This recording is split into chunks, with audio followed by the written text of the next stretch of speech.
What else can I say? But it's March Madness time, baby. I mean, it's not the women's side, but we still repping Arizona over here. Men, women, it is what it is. We'll see Jada in that tournament before she's out of here. I guarantee it. But let's get into it. I got the juice, I play for hours. Coldest thing running, unlimited power. Doing my thing.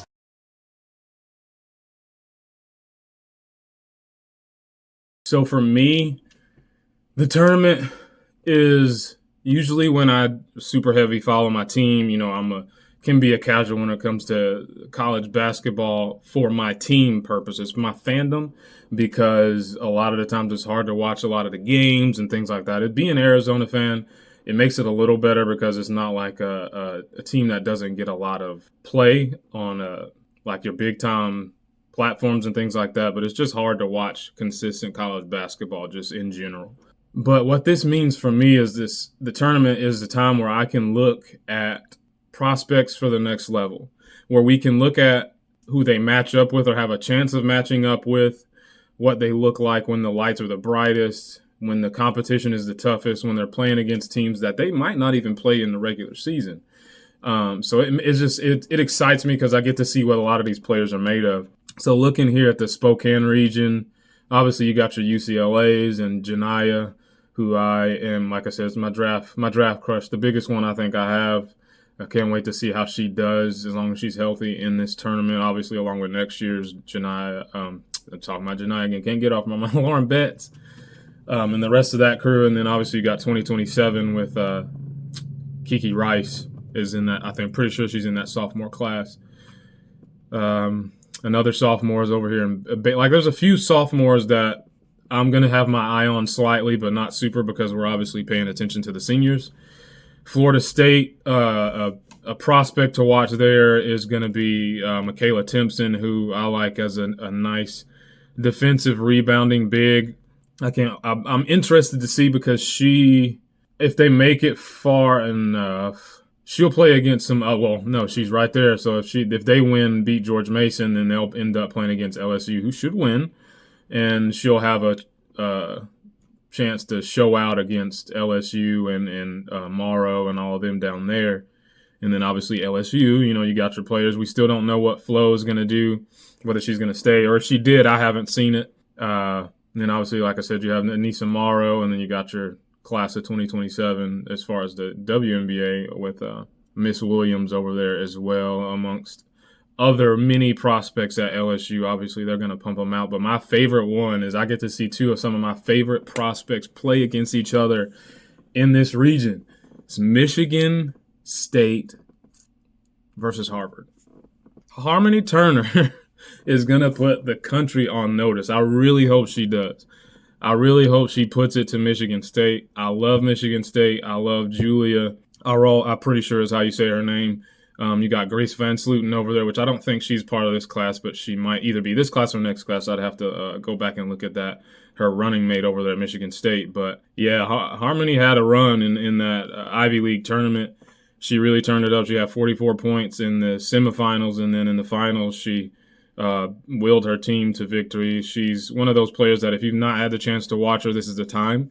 She has super active hands. She is a good rebounder for her size as a guard, and she can score with the best of them. She sees plays before they develop. If she doesn't go in the first round, I'm going to be shocked unless she just stinks it up in the tournament, which I don't believe she will because she's got that. And I know it's outplayed and stuff. We won't even say Mamba mentality.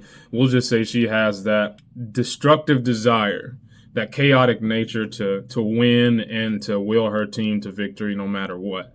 So I can't wait to see how well they do. Then you have your NC State with Isaiah James, and I need to figure out how to say some of these names. Sanaya Rivers.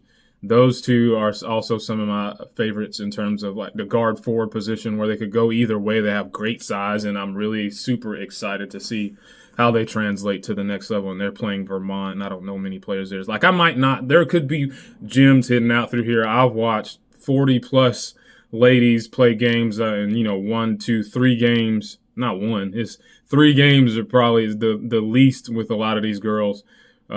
So I'm bound to miss players. Let me know if I've missed people that you guys are like championing or whatever. But that's a really nice bracket. I haven't actually looked at the rest of these because I wasn't able to watch the unveiling of all of this. So I'm kind of just now getting into it. I peeked at it a little bit ago. So in the Spokane region, you got USC versus UNC Greensboro.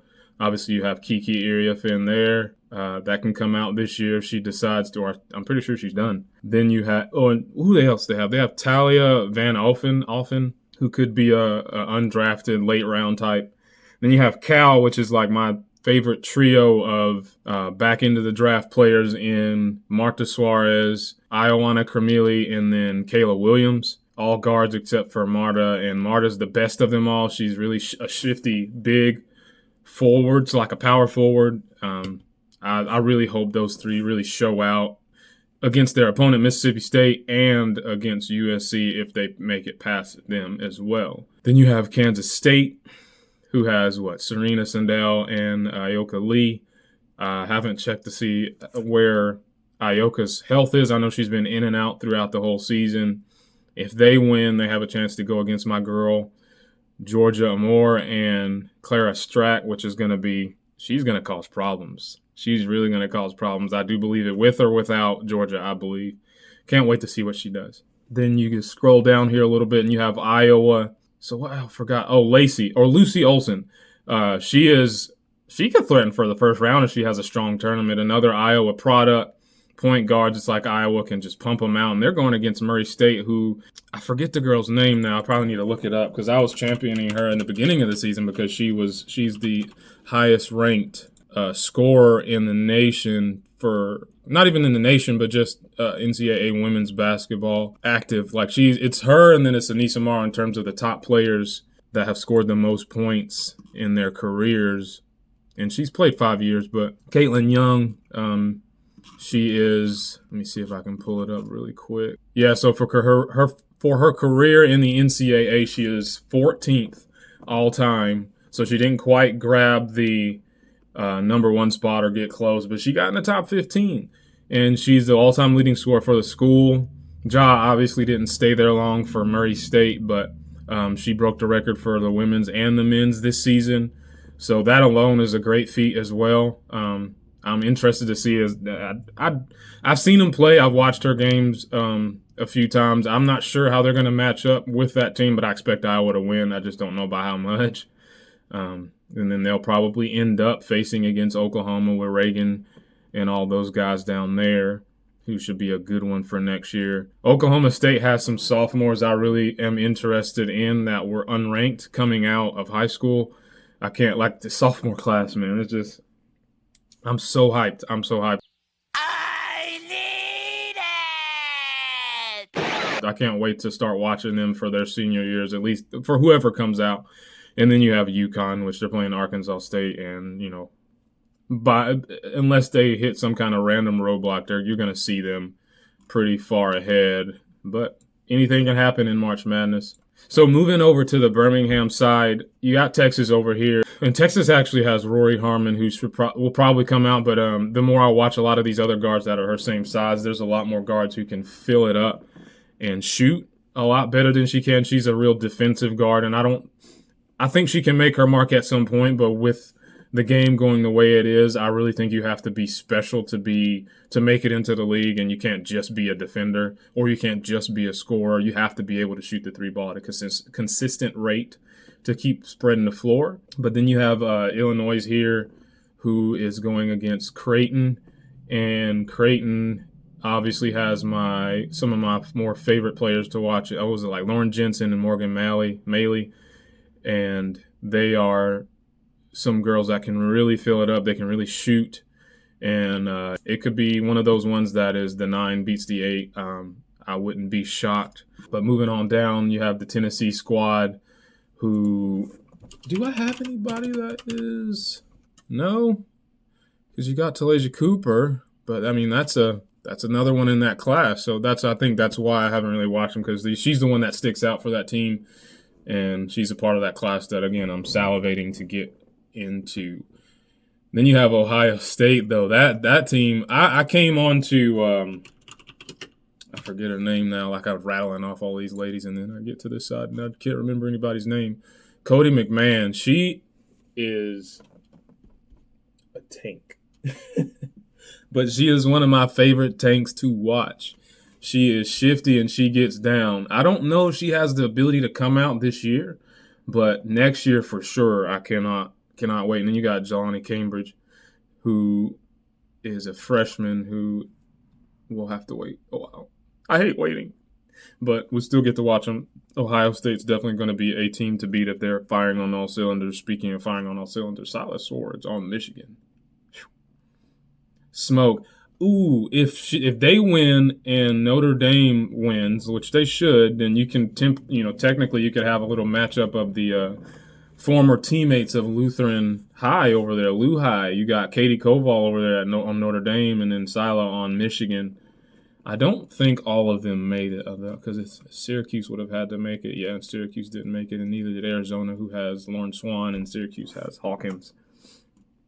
But USC has Kaylee Heckel off that team as well. That's a dang factory outside of some of the bigger names that are mostly putting out, like Mount Verde and IMG and all these other places. Then you have Louisville, who's a really good team just in general, and they have the babies of former NBA players in Gilbert Arenas and Zach Randolph with McKinley and Izella.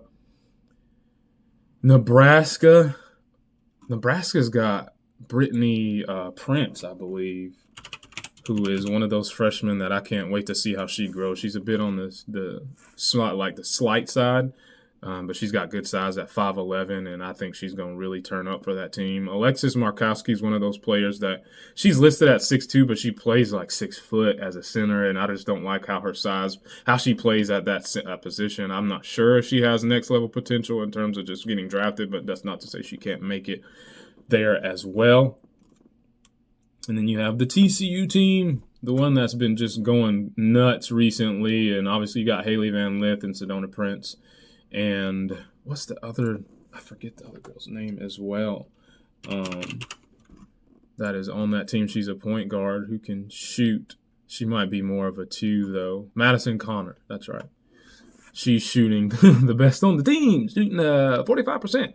So, yeah, that team, I'll be interested to see. Let's see, because who could they run into? There's some matchups. There's some good matchups in that block. It depends on who comes out of these, the Michigan-Notre Dame matchup, as long as they make it past where they need to go. And as long as TCU beats Louisville or Nebraska, whoever makes it out of that, there's a lot of things that can happen. I don't know team makeups. Like, I'm not watching for, like, oh, this team is better than this team at this, and this. I watch for prospects and prospects only. I'm hyper-focused on one person and what they do for the team. So I'm not sure who's more powerful, who's less powerful. All I can do is go by the seedings, which is why I'm doing brackets for free with my friends, and hopefully one that I can get filled up with followers. If not, who cares? At some point, we'll get one going down the road. It might just be too early. Y'all might just hate me. No, I'm just kidding. And then that last one, Birmingham. Oh, we got 2 Birmingham sides. Interesting. You got South Carolina, which, yeah, they're going to dog walk everybody. And we know who they have for this year. I think Tahina Powell is one, and then Raven Johnson is another one who they have a lot of draft potential in terms of being able to get drafted at, first, second round type. Then they have a chance, once they should win their first round, against Utah, who has Yana Neepkins, if I'm saying that. I'm not so sure if I'm saying that right, but she has pro potential. And then Indiana, who I don't remember if I was sitting there, no, because none of these names are purpled out, so there's nothing that drew me. So there's not any pro prospect watch there, but Alabama definitely has some players there, and they're going against Green Bay. Alabama, some names to watch there for potential draft pick is Zay Green.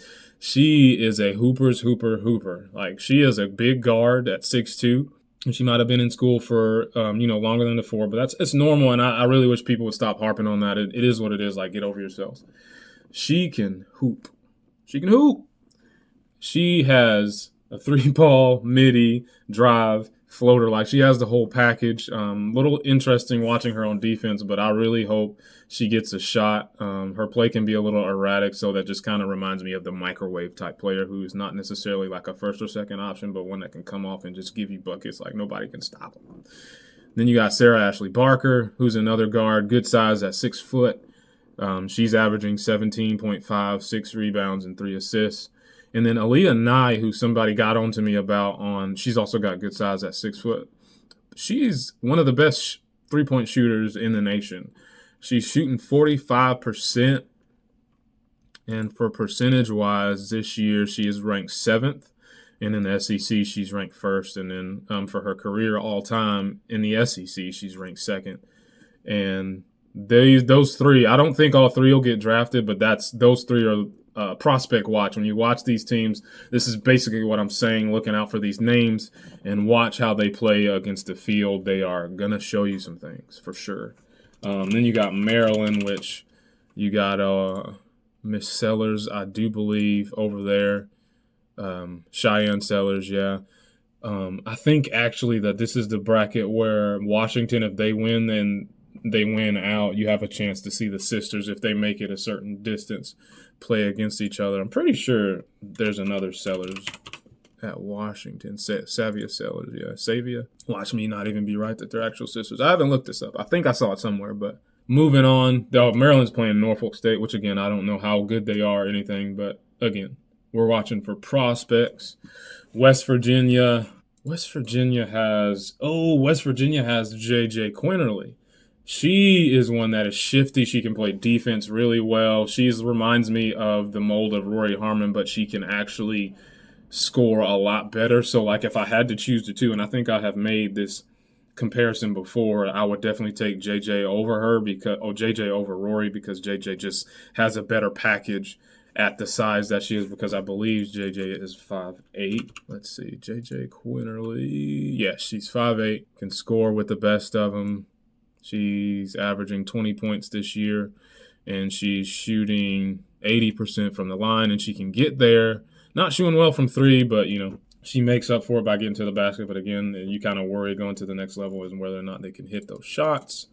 UNC is in the next part going against Oregon State, and nothing stands out in my head about any prospect, so I don't believe that there's anybody that I'm just like, you have to watch these guys. There's some seniors there that could show out. And I'm not saying that other teams don't have players that couldn't show out and give us somebody else to look for in the draft, but these are just the players I've watched throughout the year, that I've watched, again, at least 3 games, and I know their game and know that they're going to do some work. Or at least this is where they make their money or lose money, depending on how they play, unless they just had a super strong season, but they had a bad tournament and they only drop a couple of spots or something like that. Vanderbilt is definitely one you should watch regardless, because you got Michaela Blakes over there. And what's the other girl's name? I always forget. Camille Pierre, who's a sophomore in the 2027 class. Those two, golly, man, you know what, low-key, they might tear through this if nobody can stop them. 22-10. That will be one I'll be interesting to watch, purely not even because of prospect, just because those two are just disgusting when it comes to their play. Like, my goodness. And they're going against Oregon, who I've seen Deja Kelly on some mock drafts and things like that, and I'm just not convinced. Not over some of the other girls that I've seen at that size, the smaller size guards. Just not my cup of tea, but again, I can be wrong. I'm not perfect. I'm not some professional scout either. Just doing this until I can do this. And then last but not least, you got Duke going against Lehigh, and we all know Toby Fournier's over there. I think it's been a good freshman season for her. She's one I'm absolutely going to watch throughout her entire career, because she's super, super athletic. It's not just because she can dunk and all this other stuff, because there's a lot more people that can dunk than people think, and that's not the thing that draws people to women's basketball. I wish people would stop saying that, because there's so much other things as far as the game itself that draws people to women's basketball. But the fact that she's super athletic, and I'm interested to see whether Duke ruins her or does well for her, because she is a good size at 6'3", I believe.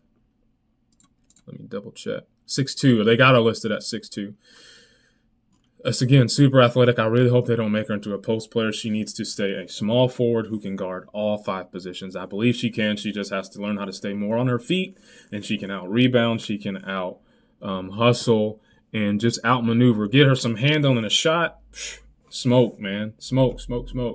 But either way, I just kind of wanted to go through and bring up some prospects that you can watch out for, that I'm going to be watching out for the draft, because that's all, at the core of everything I do. This what I'm interested in is on the NCAA side for the ladies. It's about the prospect, and then the WNBA as a whole, which I can't wait for that to start and break down all the teams and stuff like that.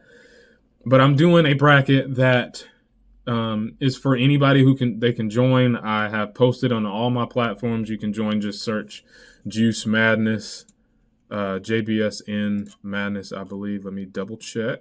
Yeah, JBSN Madness on the NCAA app, and it'll pull up. You can join and let's have some fun. I might make some videos about it if I can actually get people in there. And let's watch the madness unfold. Let's see some people lose who you didn't think was going to lose. Let's see some people win who you didn't know were going to win. And let's see some stars be born. Let's see somebody jettison themselves to some complete stardom and jump a person that was supposed to go top 5 or something like that. But yeah, I can't wait. We got to wait through these first 4, which could also be very entertaining as well. But I mean, it's March Madness. It's the end of the week, man. I'm off on the first day. So let's go. But until next time, we see each other. This is Juice Bunyan, and it's my sports network, and I'll talk to y'all later. Peace. Drag my feet, so I trip a lot. Pump told me to pick 'em up. Guess it's worth a shot. I step like a leader.